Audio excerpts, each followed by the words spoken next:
Hello दोस्तों, जोहार। आप सभी का स्वागत करता हूं जीएस फाउंडेशन के इस ऑनलाइन प्लेटफॉर्म पे। और दोस्तों, आज के सेशन में हम लोग करने वाले हैं झारखंड जीके की क्लास। झारखंड जीके की क्लास में महत्वपूर्ण प्रश्नों को यहां कवर करेंगे। सीरीज नंबर 21 आपके सामने है, क्योंकि 20 तक का वीडियो आपको उपलब्ध करा चुका हूँ। यदि आपने उन वीडियो को नहीं देखा है तो आप मेरे प्ले लिस्ट में जाकर देख सकते हैं। दोस्तों, आज का सेशन काफ़ी इम्पोर्टेंट है जेपीएससी पीटी एग्ज़ाम के लिए, तो इस सेशन को आप एंड तक ज़रूर देखिएगा। वीडियो यदि अच्छी लगे, सेशन अच्छी लगे, लाइक कीजिएगा, अपने दोस्तों के साथ शेयर कीजिएगा। और यदि आप भी इस चैनल पर नए हैं और अभी तक चैनल को सब्सक्राइब नहीं किया है तो ज़रूर सब्सक्राइब कर लीजिएगा, है ना। तो चलिए शुरुआत करते हैं आज के सेशन को। देखिए, पहला सवाल आपकी स्क्रीन पर है। कहता है कि झारखंड राज्य में अभी तक कुल कितने व्यक्ति मुख्यमंत्री के पद पर आसीन हुए हैं? आंसर कीजिएगा। झारखंड राज्य में अभी तक कुल कितने व्यक्ति मुख्यमंत्री के पद पर आसीन हुए हैं? इसका राइट आंसर हो जाएगा अभी तक 7 व्यक्ति जो है मुख्यमंत्री के पद पर आसीन हो चुके हैं। इसमें बाबूलाल मरांडी, ठीक है ना, सबका नाम मैं लिख देता हूं आपके स्क्रीन पर। बाबूलाल मरांडी,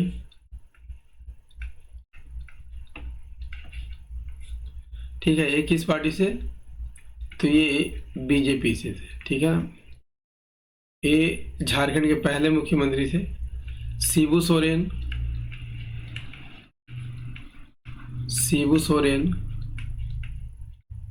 ये जेएमएम से थे, अभी इनकी मृत्यु हो चुकी है, ठीक है ना।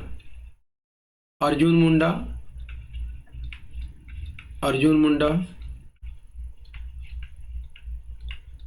ये भी बीजेपी से थे। मधु कोड़ा, ये निर्दलीय मुख्यमंत्री बने थे, है ना। हेमंत सोरेन,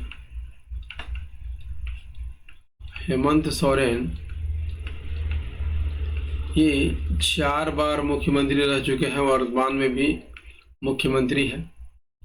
रघुवर दास, ये भी किस पार्टी से थे? बीजेपी से थे। और चंपई सोरेन, ठीक है, चंपई सोरेन। तो कितने व्यक्ति मुख्यमंत्री पद पर आसीन हो चुके हैं? 7 व्यक्ति, ठीक है। चलिए नेक्स्ट कर लीजिए। चलिए अगला क्या है दोस्तों? अगला है झारखंड राज्य के नए प्रतीक चिन्ह में दर्शाया गया पलाश का फूल इनमें से किसका प्रतीक है?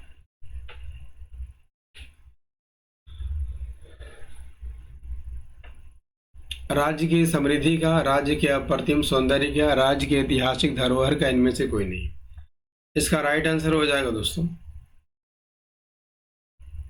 राज्य के अप्रतिम सौंदर्य का जो है प्रतीक है, ठीक है। झारखंड के नए प्रतीक चिन्ह की बात कर लिया जाए तो इसका अनावरण कब किया गया था? इसका अनावरण 14 अगस्त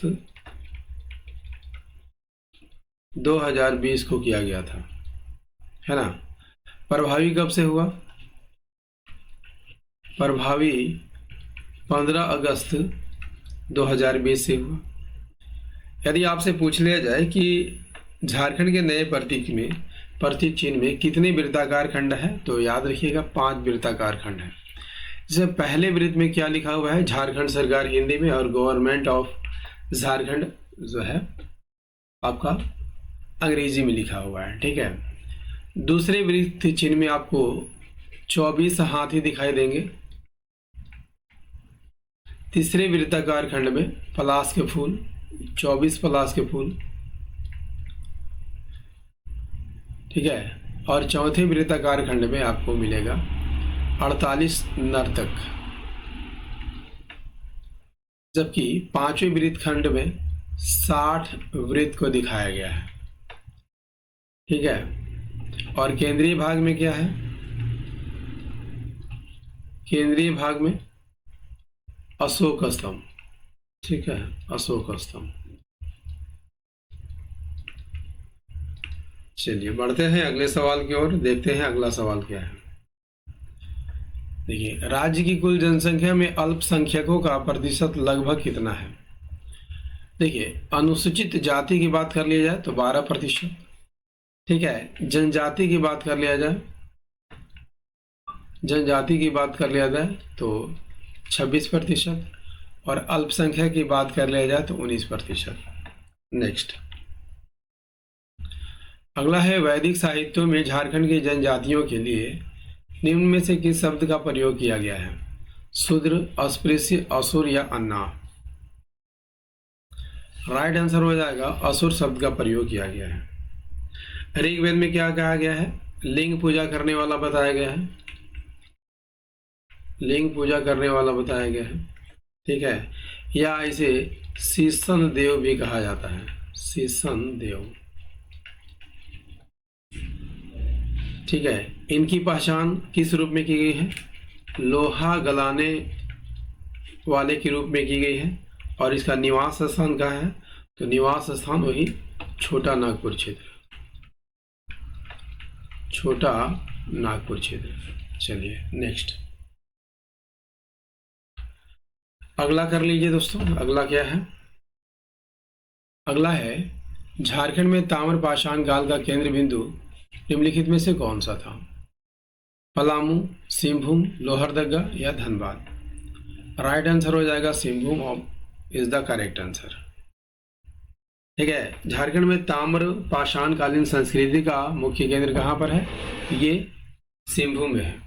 विशेषकर आपको पूर्वी सिंहभूम, पूर्वी सिंहभूम, ठीक है, और घाटशिला में, कहाँ पर? पूर्वी सिंहभूम में घाटशिला में देखने को मिलता है। इस काल में तांबे के औजारों का प्रयोग हो रहा था। सिंहभूम क्षेत्र में तांबा काफी मात्रा में मिलता है। ठीक है, इसी कारण जो है यहाँ मानव सभ्यता का विकास हुआ था। नेक्स्ट कर लीजिए। अगला है, झारखंड में किस स्थान से बौद्ध देवी तारा की मूर्ति प्राप्त हुई है? तारा की मूर्ति कहाँ से प्राप्त हुई है? तो ईचागढ़, सरायकेला, खरसावां से प्राप्त हुई है। सरायकेला, खरसावां से प्राप्त हुई है। ठीक है, और बौद्ध देवी तारा की मूर्ति किस धातु के है? तो ये कांसे की बनी हुई है। ठीक है, अभी कहाँ रखा गया है? तो अभी रांची म्यूजियम में रखा गया है। कहाँ पर रखा गया है? रांची म्यूजियम में रखा गया है। ठीक, यदि आपसे पूछ लिया जाए कि कहाँ से भगवान बुद्ध के साथ तारा देवी की मूर्ति है मिली है, तो याद रखिएगा बहोरनपुर। ठीक है, से जो है भगवान बुद्ध के साथ बौद्ध देवी तारा की मूर्ति मिली है। राइट, चलिए नेक्स्ट कर लीजिए। अगला है, झारखंड के किस स्थान से रोमन साम्राज्य के सिक्के मिले हैं? तो रोमन साम्राज्य के सिक्के कहाँ से मिले हैं? तो ये सिंहभूम से मिले हैं। ठीक है, रांची से क्या मिला है? कुषाण कालीन सिक्के मिले हुए हैं। कुषाण कालीन सिक्के मिले हैं। चाईबासा से क्या मिला है? चाईबासा से इंडो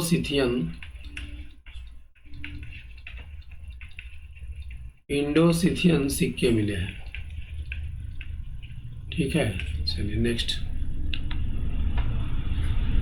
अगला है दोस्तों, अलाउद्दीन खिलजी का वह कौन सा सेनापति दक्षिण भारत पर विजय अभियान जाते समय झारखंड से गुजरा था? देखिए, दक्षिण अभियान के लिए किसे जाना जाता है? तो मलिक काफूर को जाना जाता है। ऑप्शन ए सही आंसर हो जाएगा। और मलिक काफूर ने 1309-10 में, ठीक है, वारंगल जाते हुए झारखंड से गुजरा था। इसके बाद 1311 में भी गुजरा था, पांड्य राज की विजय करने जा रहा था तब। ठीक है, झारखंड क्षेत्र से गुजरा था। चलिए अगला कर लीजिए। इनमें से कहाँ के राजा ने खुखरागढ़ की घेराबंदी करके प्रतापकर्ण को किले में बंदी बना दिया था? इनमें से कहाँ के राजा ने खुखरागढ़ की घेराबंदी कर दी थी और घेराबंदी करके प्रतापकर्ण को किले में बंदी बना दिया था? तो ये तमाड़ का राजा था। ठीक है, जिसने खुखरागढ़ की घेराबंदी की थी और प्रतापकर्ण को जो है किले में बंदी बना लिया था। ठीक है, प्रतापकर्ण का कार्यकाल कब से कब तक था? 1451 से 1469 तक था। ठीक है, बाद में जो है खैरागढ़ का जो राजा होता है बागदेव सिंह जो है प्रतापकर्ण को जो है बंदीगिरी से मुक्त कराता है। राइट, चलिए नेक्स्ट कर लीजिए। अगला है मिदनापुर क्षेत्र में ईस्ट इंडिया कंपनी ने कब अपना आधिपत्य स्थापित किया था? इसका राइट आंसर हो जाएगा दोस्तों 1760 में। ठीक है, मीर कासिम ने जो है 1760 में, याद रखिएगा मीर कासिम, आप सभी जानते होंगे कि मीर कासिम कौन है, मीर जाफर का ये दामाद था। मीर कासिम ने 1760 में मिदनापुर, याद रखिएगा मिदनापुर वर्धमान और चटगांव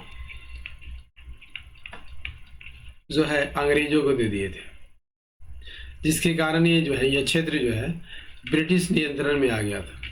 कहाँ आ गया था ये क्षेत्र? कहाँ आ गया था दोस्तों? ये ब्रिटिश नियंत्रण में आ गया था। नेक्स्ट, अगला है निम्नलिखित में से किसके नेतृत्व में लगभग 700 आदिवासियों ने सिंगराई से छीने गए जमीनों को वापस लेने हेतु हमला किया था? तो सिंगराई मानकी और सुरगा मुंडा दोनों के नेतृत्व में जो है 700 आदिवासियों ने जमीनों को वापस लेने हेतु हमला किया था। ठीक है, और यह आंदोलन जो है भूमि की अधिकारों की रक्षा के लिए लड़ा गया था। राइट, चलिए नेक्स्ट कर लिए। अगला है हजारीबाग में 1857 के विद्रोह के दौरान हजारीबाग का उपायुक्त कौन था? मेजर रुकफील्ड, नॉर्मन लेस्ली, मैकडोनाल्ड या मेजर सिम्पसन? राइट आंसर हो जाएगा सिम्पसन। ठीक है, और विद्रोह शुरू होते ही ये कहाँ भाग गए थे? याद रखिएगा ये कलकत्ता भाग गए थे। चलिए नेक्स्ट कर लीजिए। अगला है जर्मनी के गौसनर मिशन द्वारा रांची में किस तिथि को वैथे सदा की स्थापना की गई?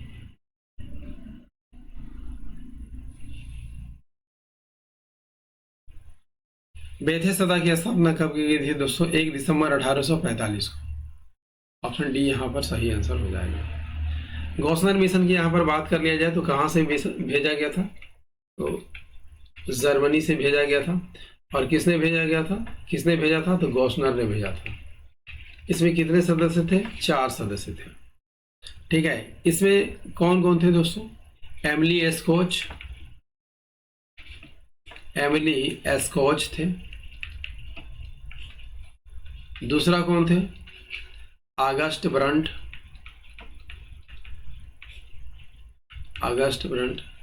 तीसरा कौन थे दोस्तों? फ्रेडरिक वाच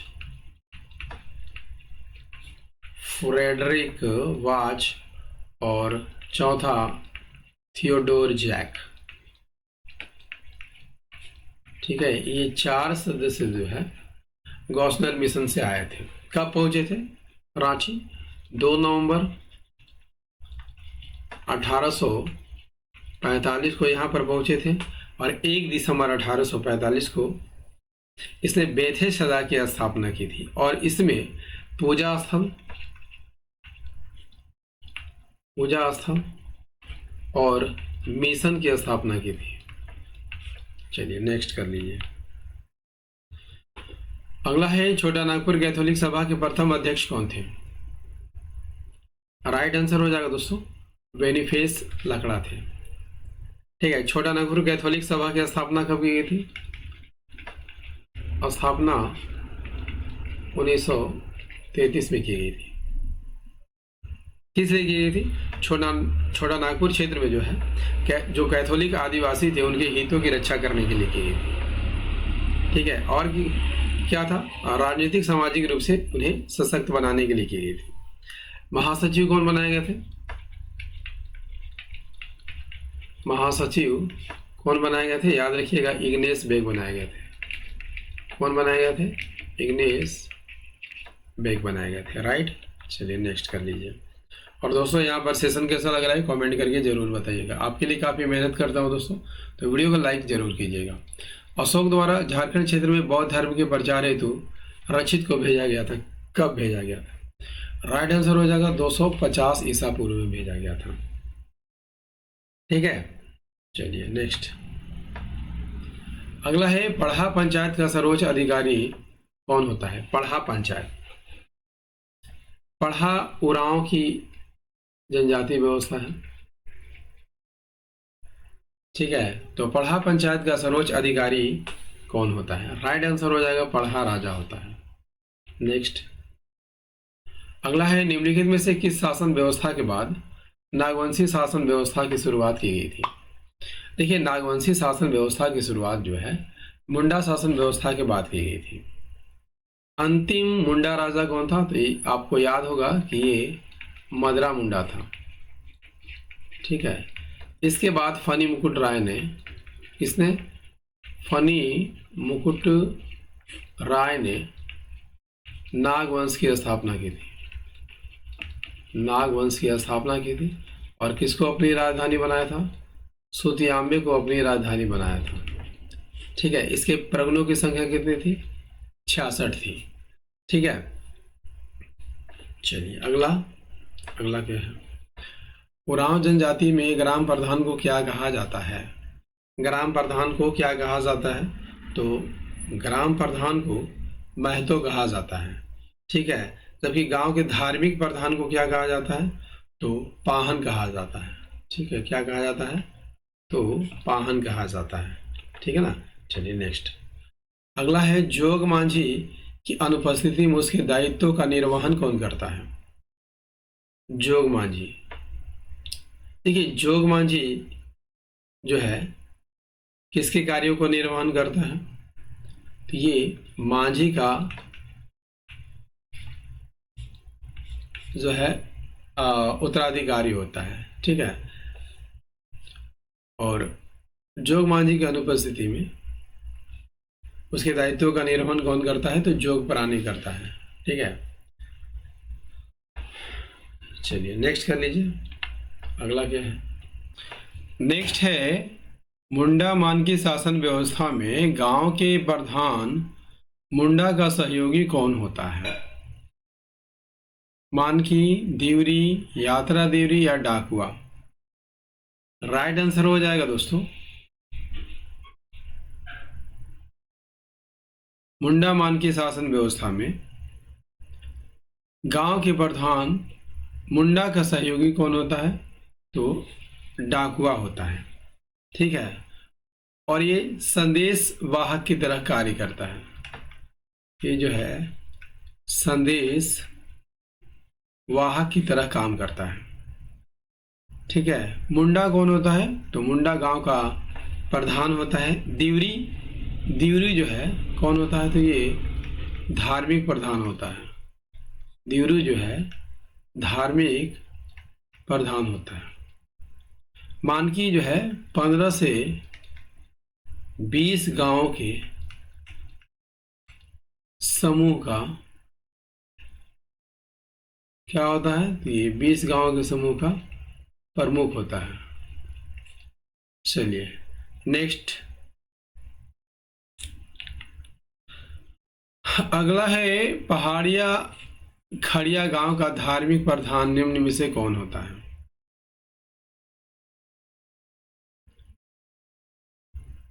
धार्मिक प्रधान कौन होता है दोस्तों? देवरी होता है। ठीक है, करटाहा कौन होता है?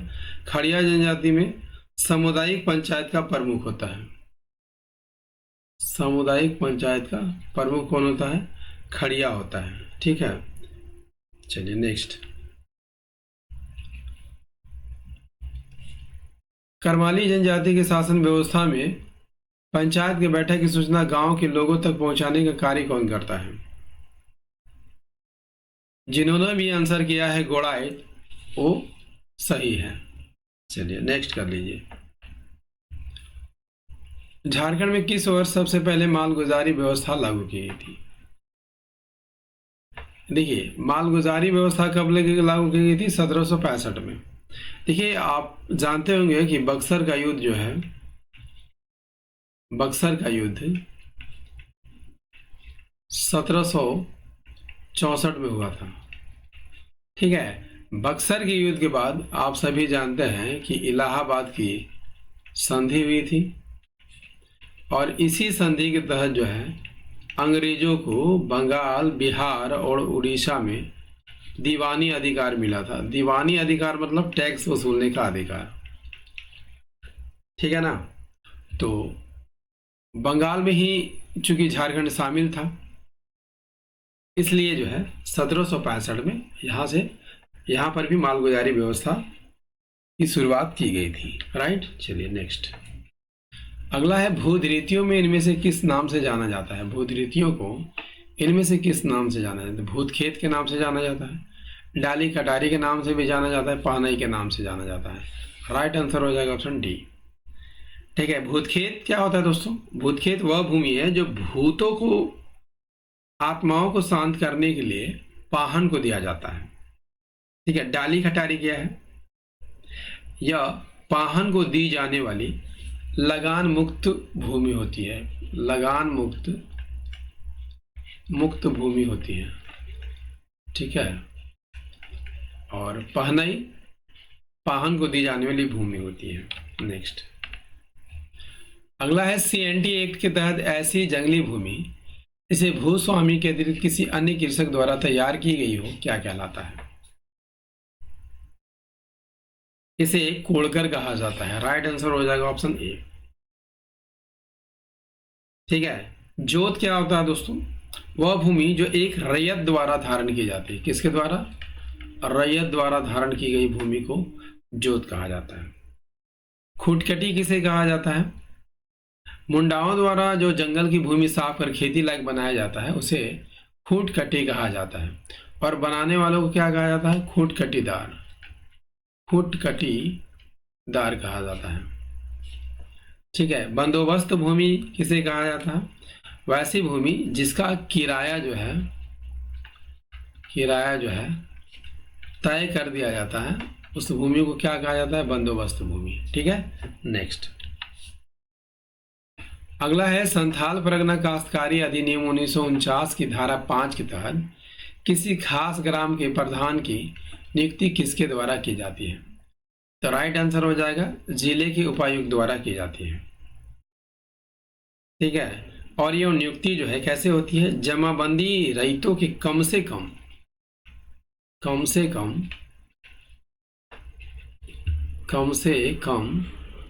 2/3 की सहमति से।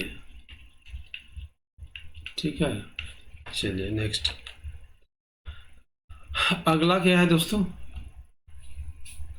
अगला है छोटा नागपुर काश्तकारी अधिनियम 1908 की धारा 49 में क्या संशोधन प्रस्तावित किया गया है? पहला ए है उद्योग और खनन के अतिरिक्त आधारभूत संरचनाओं जैसे रेलवे परियोजनाओं, ट्रांसमिशन लाइन आदि के लिए भी सरकार द्वारा जमीन का अधिग्रहण किया जा सकेगा। बिल्कुल सही कथन है। इस प्रस्तावित संशोधन के अनुसार सरकार के द्वारा निगम कंपनियों के लिए भी जमीन का अधिग्रहण किया जा सकेगा। तो इसका राइट आंसर हो जाएगा option C is the correct answer. ठीक है ना, चलिए नेक्स्ट। पेशा कानून को कब लागू किया गया था? राइट आंसर हो जाएगा 24 कब लागू किया गया था? 24 दिसंबर 1996 को। 24 दिसंबर 1996 को लागू किया गया था। ऑप्शन बी यहाँ पर सही आंसर हो जाएगा। ठीक है, पेशा का फुल फॉर्म क्या है दोस्तों? पेशा का फुल फॉर्म क्या है? Panchayat extension extension to schedule area, scheduled area. ठीक है, चलिए नेक्स्ट। अगला है रामगढ़ में किस वर्ष फौजी कलेक्ट्री का गठन किया गया था? आंसर कीजिएगा। फौजी कलेक्ट्री का गठन कब किया गया था? 1771 में किया गया था, तो राइट आंसर हो जाएगा 72। ठीक है, और पहला सैन्य कलेक्टर किसे चुना गया था? तो कैप्टन कैमक को चुना गया था। किसे चुना गया था? कैप्टन कैमक को यहाँ पर चुना गया था। मुख्यालय कहाँ था? मुख्यालय चतरा में था। नेक्स्ट, अगला है निम्नलिखित में किस नीति के तहत झारखंड राज्य ने राज्य में मोमेंटम झारखंड नामक गतिविधि का आयोजन किया था? सही आंसर हो जाएगा दोस्तों, झारखंड सरकार ने औद्योगिक एवं निवेश प्रोत्साहन नीति 2016 के तहत किया गया था। ठीक है, औद्योगिक नीति यहाँ पर आंसर हो जाएगा 2012। राइट, चलिए नेक्स्ट। दोस्तों, झारखंड जीके का ये सेशन आपको कैसा लगा? उम्मीद करता हूँ दोस्तों काफ़ी अच्छा लगा होगा। तो यदि सेशन पसंद आया हो तो लाइक कीजिएगा, इसे अपने दोस्तों के साथ शेयर कीजिएगा, और यदि आप भी इस चैनल पर नए हैं और अभी तक चैनल को सब्सक्राइब नहीं किया है तो ज़रूर सब्सक्राइब कर लीजिएगा, बेल आइकन को प्रेस कर लीजिएगा। तो मिलते हैं अगले सेशन में, तब तक के लिए जय हिंद, धन्यवाद।